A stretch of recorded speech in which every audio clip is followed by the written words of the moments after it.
ici, il s'agit d'une autre surdité, une autre cécité, c'est une maladie de la foi. Oui, Dieu agit aujourd'hui, mais je ne le vois pas. Dieu guérit des aveugles, mais je ne le vois pas. Es-tu celui qui doit venir? Est-ce qu'on doit aller ailleurs, Seigneur? Et ne soyons pas surpris que même dans nos rangs, dans nos groupes de prière, dans nos paroisses, dans nos communautés, on voit des gens qui abandonnent en cours de route. C'est des choses qui arrivent. Je pense qu'on a besoin de se tourner vers Dieu. On a besoin de retourner vers lui en lui demandant, Seigneur, tu guéris des aveugles aujourd'hui, mais guéris mes yeux pour que je le voie. Tu guéris des muets, Seigneur, aujourd'hui. Guéris mes oreilles pour que je l'entende. Une guérison intérieure. Et moi, je suis convaincu que Dieu est bien plus agissant que ce qu'on en a même imaginé. Oui, il est agissant ici. Il est agissant dans nos célébrations. Il est agissant l'autre bord de la rue, dans le stationnement. Vous ferez bien attention tout à l'heure en sortant. Okay? Il est là. Il est bien plus agissant que ce qu'on pense.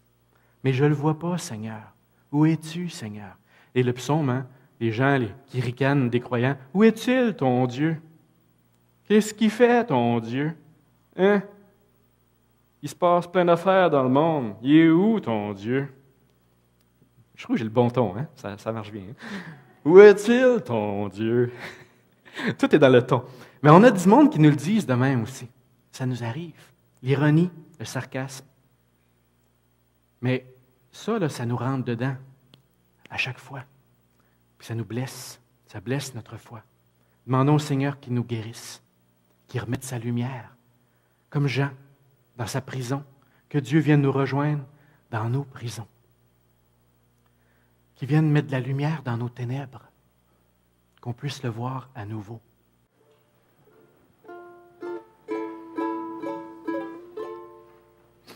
Dans nos obscurités, allume le feu qui ne s'éteint jamais, qui ne s'éteint jamais.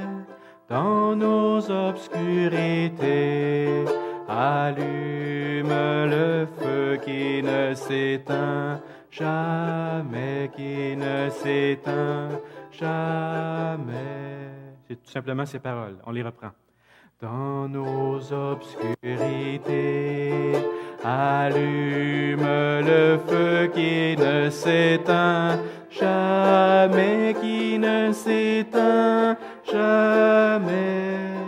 Dans nos obscurités, allume le feu qui ne s'éteint jamais, qui ne s'éteint jamais.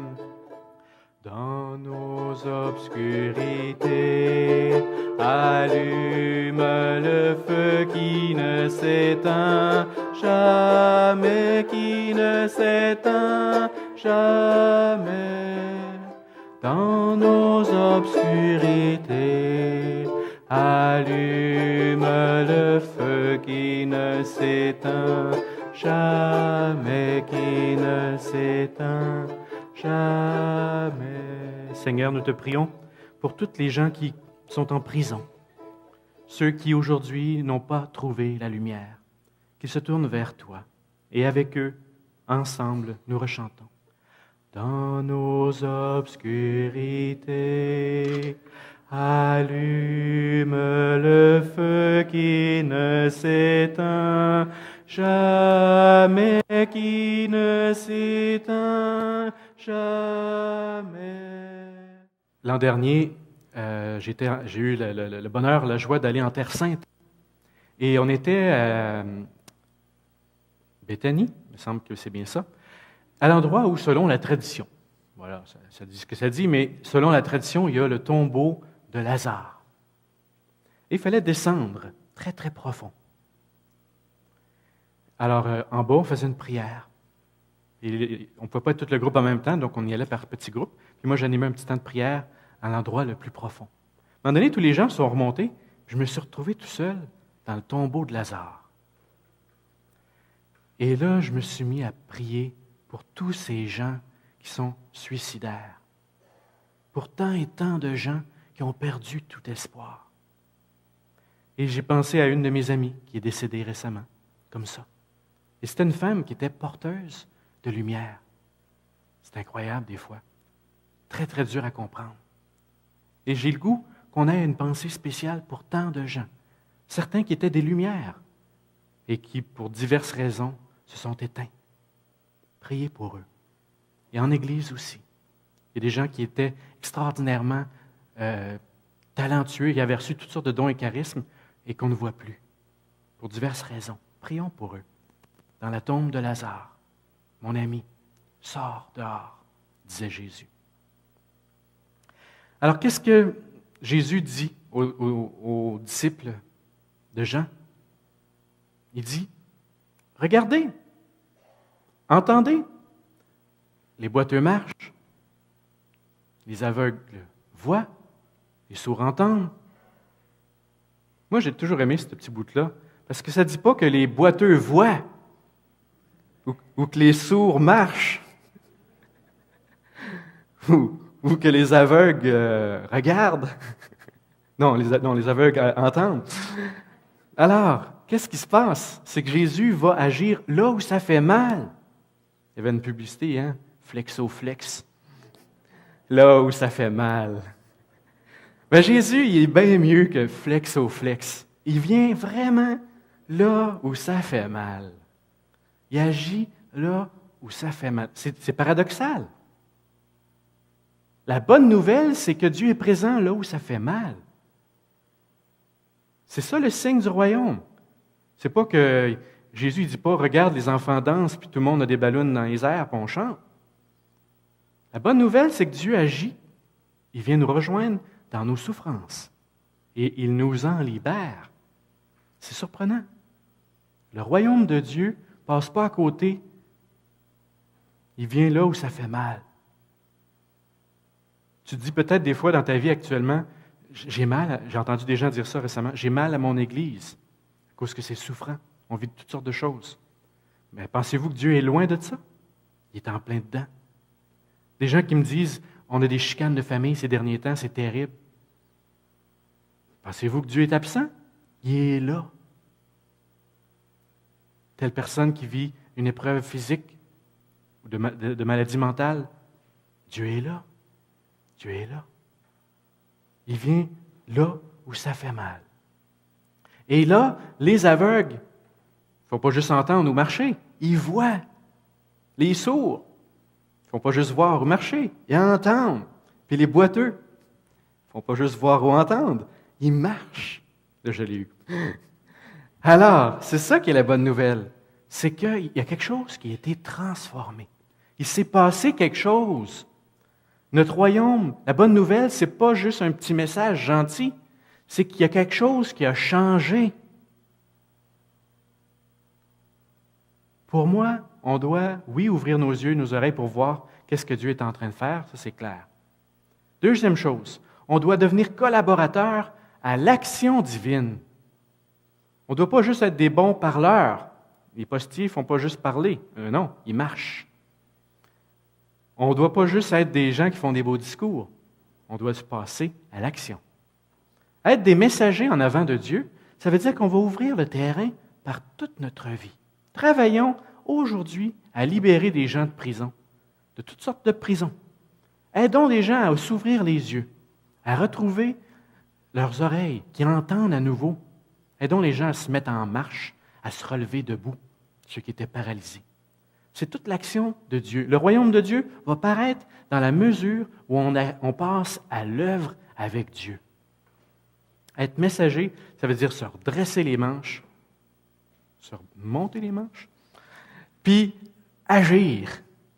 Agir. J'avais entendu un prêtre une fois dire, en Église, on a trop de salive et trop d'encre, pas assez de sueur et de sang. Wow! On parle beaucoup, comme là je fais en ce moment. Là. On écrit, il y a de l'encre, mais ça manque de sueur. Ça, j'en ai un peu quand même. Là. Et de sang. faut donc passer à l'action. Ça, c'est très, très important. Jésus est au cœur du royaume. Alors, on n'est pas juste des travailleurs sociaux. On est des collaborateurs du royaume, qui a une dimension sociale. Le Concile nous l'a rappelé, la très belle encyclique de Paul VI, Evangelii Nuntiandi, 75. Ça fait partie de la bonne nouvelle de travailler à ce monde. Mais il y a également, au cœur de la bonne nouvelle, la personne de Jésus. Et ça, c'est un trésor que nous avons, que nous sommes appelés à partager. Extrêmement difficile de trouver les bons mots pour dire notre foi aujourd'hui. Moi, je vous avoue que c'est personnellement quelque chose qui m'habite depuis des années. Je veux travailler beaucoup à ça dans les prochaines années.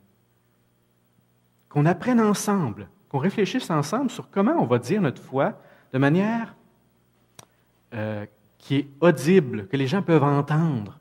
Comment dire notre foi de manière audible au monde d'aujourd'hui? Des fois, j'ai l'impression que les chrétiens, on parle d'une langue étrangère. Je disais ça récemment à la fête de la Pentecôte. Aidons les gens à s'ouvrir les yeux, à retrouver leurs oreilles, qui entendent à nouveau. Aidons les gens à se mettre en marche, à se relever debout, ceux qui étaient paralysés. C'est toute l'action de Dieu. Le royaume de Dieu va paraître dans la mesure où on passe à l'œuvre avec Dieu. Être messager, ça veut dire se redresser les manches, se remonter les manches, puis agir. Agir.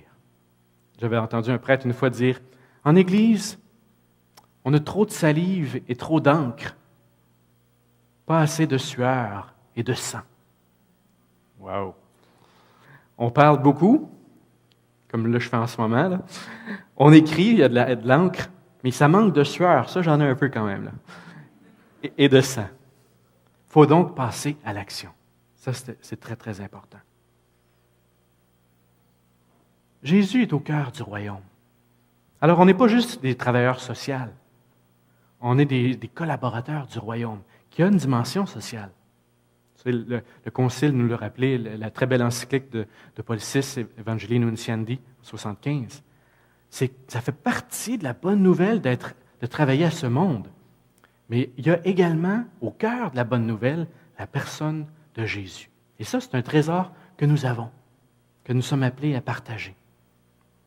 Extrêmement difficile de trouver les bons mots pour dire notre foi aujourd'hui. Moi, je vous avoue que c'est personnellement quelque chose qui m'habite depuis des années. Je veux travailler beaucoup à ça dans les prochaines années. Qu'on apprenne ensemble, qu'on réfléchisse ensemble sur comment on va dire notre foi de manière qui est audible, que les gens peuvent entendre. Comment dire notre foi de manière audible au monde d'aujourd'hui? Des fois, j'ai l'impression que les chrétiens, on parle d'une langue étrangère. Je disais ça récemment à la fête de la Pentecôte. Je disais, vous savez le texte qui dit « Parthes, Mèdes, Élamites, agents de la Mésopotamie ». Alors, on parle la langue des gens où est-ce qu'on est envoyé. Mais à Ottawa, là, ça ne sert à rien de parler élamite. Il faut qu'on parle non plus le langage des Parthes ou des Mèdes. J'en ai pas rencontré beaucoup depuis que je suis ici. Il faut qu'on parle un langage que le monde va comprendre. Demandons ça au Seigneur aussi. Seigneur, tu veux faire de moi ton messager? Donne-moi les mots. Seigneur, tu veux rejoindre ma belle-sœur, là? Donne-moi les gestes. Puis, il faut être patient. C'est ça qui est extraordinaire dans la façon dont Jésus a été envoyé. Il a révélé graduellement son identité profonde. Il l'a fait très, très, très lentement, progressivement, jusqu'à se révéler entièrement. Être messager, il va falloir qu'on soit justement, je reviens à ce que j'ai commencé, des gens de patience. On a apporté le message à être le message et dans le temps. Les choses ne se feront pas immédiatement. Ils vont se faire au fur et à mesure quand ça va être le temps. Alors, je termine en vous disant ceci. J'espère qu'il n'y a pas une grève des postiers de la bonne nouvelle. Moi, je dirais, sortons de la grève pour qu'un nouveau monde se lève. Le royaume de Dieu, petit comme une sève, devient grand, le plus grand de tous les rêves. Alors, à chacun, chacune, bon message. Merci.